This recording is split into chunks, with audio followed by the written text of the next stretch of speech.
Hai, selamat pagi pendengar setia Bidemi di 107,8 MHz. Halo listener, selamat berjumpa lagi dengan aku Cece dalam acara Bidemit, bincang-bincang 8 menit. Di sini aku yang akan menemani listener selama beberapa menit ke depan. Tentunya aku tidak sendiri dong. Aku akan ditemani oleh dua narasumber muda kita, yaitu ada Kak Wiki dan Kak Dela, yang akan membahas mengenai kurangnya minat generasi muda dalam pertanian. Wah, menarik sekali ya topik podcast kita pada pagi hari ini.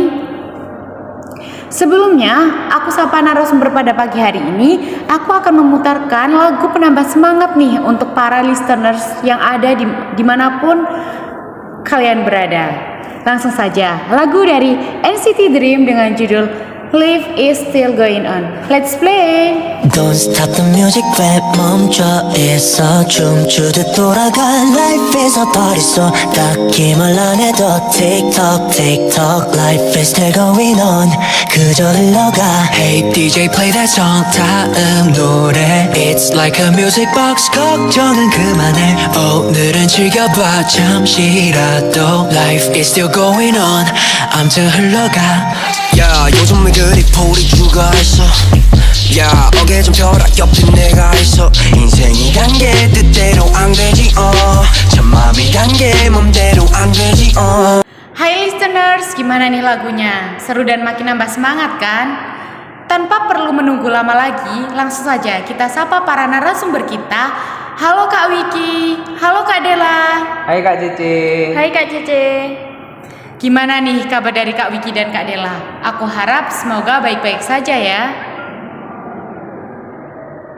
Alhamdulillah baik. Saya juga alhamdulillah baik. Kak Cece sendiri gimana kabarnya? Alhamdulillah, aku juga baik. Langsung saja ya Kak. Menurut kalian gimana sih generasi muda saat ini di bidang pertanian? Kalau menurut saya Kak, generasi muda saat ini itu mayoritas kurang tertarik pada bidang pertanian. Oh ya Kak, mengapa Kak Wiki bisa beranggapan seperti itu ya Kak? Ya karena gini Kak, sekarang ini anak muda gak ingin terjun ke dunia pertanian. Karena ya mereka beranggapan bahwa kalau terjun ke pertanian mereka berpikir hanya kotor, main lumpur saja. Tetapi tidak seperti itu faktanya. Mengapa ya Kak mereka dapat beranggapan seperti itu? Padahal jika kita tahu caranya yang baik dan pas, bisa loh mendapatkan keuntungan. Iya Kak, betul apa Kak Cici. Contohnya aku di usia 19 tahun ini bisa menjadi petani cabai yang pendapatannya bisa dikatakan besar. Bagaimana ya Kak caranya agar mereka mau untuk terjun ke dunia pertanian ini? Nah, menurut saya cukup mudah, tergantung niat dan terpenting itu jangan gengsi. Pertanian itu bisa di halaman rumah tergantung mau menanam apa. Jika menanam di lahan luas bisa di sawah. Jika tidak punya lahan bisa di depan rumah atau halaman rumah. Bisa menerapkan tanaman organik. Cukup memakai bahan yang sudah tidak terpakai. Dari Kak Wiki sendiri menanam di lahan yang sempit atau yang luas ya Kak? Kalau dari saya sendiri itu lahan yang luas. Karena untuk komoditas yang saya tanam itu memerlukan lahan yang luas. Tidak bisa menggunakan sistem hidroponik, tetapi bisa di lahan sempit menggunakan polybag. Berarti menanam di sawah ya Kak? Kalau boleh tahu apa aja sih yang perlu dipersiapkan dalam budidaya tanaman cabai ini Kak? Nah itu yang disiapkan cukup banyak. Bibit, yang pertama itu bibit yang sudah berumur 2 minggu. Yaitu yang kedua itu mulsa. Yang selanjutnya itu lahan yang sudah diolah. Nah, terus bambu runcing untuk melubangi mulsa. Terus yang terakhir itu alat ukur tanam. Untuk cara tanamnya yang baik itu gimana ya Kak? Dan untuk perawatannya juga itu gimana? Nah untuk penanamannya itu seperti biasa, tetapi sehabis menanam langsung disiram. Cara perawatan harus dikunjungi secara rutin, yaitu berumur sekitar 20 hari sesudah penanaman. Harus diberi sangga untuk menyangga cabai tumbuh ke atas dan diikat secara kuat di bagian bawah. Jangan lupa kalau berumur 20 hari itu di pupuk dasar seperti pupuk urea, NPK, terus nitrogen yang lainnya, yaitu disiram juga 1 hari 1 kali jika sedang musim kemarau. Wah, lumayan cukup ribet ya Kak. Kalau boleh tahu nih Kak, hama aja sih yang biasanya menyerang pada tanaman cabai ini Kak? Eh, Hama yang menyerang tanaman cabai cukup banyak Kak. Biasanya yang paling umum itu jamur. Tanda-tandanya itu daun menguning, ada bercak-bercak warna kuning, terus tanamannya agak layu, terus namun jangan khawatir, hama tersebut dapat diatasi dengan Beyond Plus dan lainnya seperti fungisida atau racun-racun lainnya. Wah, cukup berpengalaman sekali ya Kak Wiki ini dalam budidaya cabai.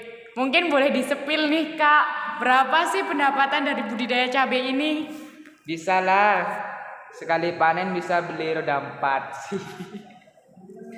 Kalau harganya ya sesuai harga pasar, namun semurah-murahnya harga cabai tetap mendapatkan keuntungan. Wah, sangat menguntungkan ya budidaya cabai ini. Nah, dari Kak Wiki sendiri nih, seorang petani muda yang sukses, mungkin ada pesan-pesan gitu Kak, buat generasi muda saat ini agar mau terjun ke dunia pertanian Kak. Nah, pesannya kalau nggak kita generasi muda siapa lagi? Jangan takut kotor dan hilangkan persepsi bahwa petani itu miskin, karena pada kenyataannya tidak semua petani itu miskin. Wah, sangat memotivasi sekali ya Kak. Aku ucapkan terima kasih buat Kak Wiki yang udah meluangkan waktunya untuk berbagi ilmunya bersama kita semua. Nah, sebelum memasuki ke narasumber yang kedua kita, aku akan putarkan Mau sampai kapan beta sembunyi, sampai kapan ale lukai, sampai hati ale bikin begini. Oh, mau sampai kapan beta menangis, sampai kapan ale sakiti, saya pergi dan jangan kembali. Saya pergi dan jangan kembali. gimana nih lagunya? Seru kan? Langsung saja kita sapa narasumber yang kedua kita, yaitu ada Kak Dela. Halo Kak Dela, apa kabar? Halo Kak, saya baik. Kak Dela, gimana nih rasanya jadi petani milenial? Tentunya sangat menyenangkan dong menjadi petani milenial.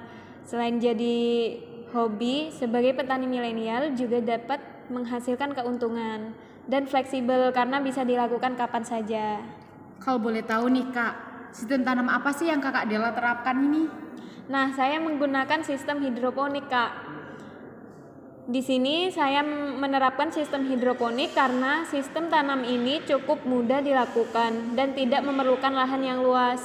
Selain itu, dengan sistem tanam hidroponik menjadi solusi buat para listeners yang tidak mempunyai waktu bercocok tanam di sawah. Bener juga ya Kak, tanpa perlu repot-repot ke sawah tapi masih bisa bercocok tanam. Kalau boleh tahu nih, tanaman apa sih yang biasanya Kak Dela tanam? Nah, biasanya saya menanam tanaman hidroponik sayuran, Kak. Dan saya paling sering saya tanam adalah tanaman selada air, Kak. Selada air ya Kak? Kenapa Kak Dela lebih memilih tanaman selada air Kak?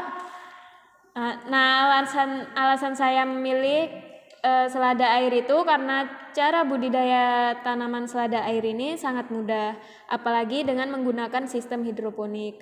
Selain itu juga harganya yang cukup mahal dan khasiatnya yang cukup banyak. Kalau boleh tahu nih Kak, gimana sih cara budidayanya? Untuk cara budidayanya yang pertama yaitu siapkan tandon, larutan nutrisi, pot tanaman, sumbu, dan media tanam. Nah, lalu pasang sumbu kain flanel pada pot dengan panjang sumbu disesuaikan dengan kedalaman tandon. Nah, usahakan sumbu menyentuh dasar tandon, lalu buka polybag semai secara hati-hati. Pastikan jangan sampai akar bibit selada rusak atau putus ya Kak. Nah, untuk yang selanjutnya masukkan bibit ke dalam pot, letakkan pot pada tandon. Mudah ya Kak cara budidayanya. Tapi Kak, kalau boleh tahu nih, di budidaya hidroponik ini ada hama yang menyerang atau tidak ya Kak? Ada dong Kak, lumayan banyak. Tapi yang biasanya menyerang itu hama jungle yang memiliki bentuk seperti siput yang berukuran sekitar 2 cm. Nah, biasanya hama itu bersembunyi pada pangkal daun bagian dalam dan menyerang daun pada segala umur. Untuk cara mengatasi hama tersebut itu gimana ya Kak? Nah, untuk cara mengatasinya sangat mudah Kak. hanya dengan menyemprotkan air yang telah dicampurkan dengan abu. Untuk selada air sendiri Kak, itu bisa dipanen saat usia berapa hari ya Kak? Untuk selada air sendiri bisa dipanen kurang lebih 1 bulan itu bisa dipanen Kak. Untuk cara panennya sendiri gimana ya Kak, kalau boleh tahu nih? Pemanenannya sangat gampang kok Kak, hanya dicabut saja. Wah, gampang sekali ya Kak. Mulai dari penanaman, perawatan, pengendalian hama, dan pemanenannya sangat gampang sekali. Keuntungannya juga banyak banget ya. Iya dong Kak, bener banget. Yuk Kak, join dalam sistem tanam hidroponik. Segera join nih Kak. Oh iya Kak, apa sih harapannya buat generasi muda agar tertarik di dunia pertanian? Mungkin Kakak bisa nih kasih tips and triknya. Nah, untuk tips dan triknya, yang pertama harus berani mencoba. Jika gagal ya dicoba lagi sampai berhasil. Dan tetap mencintai pertanian ya. Kalau bukan kita yang mencintai pertanian, siapa lagi?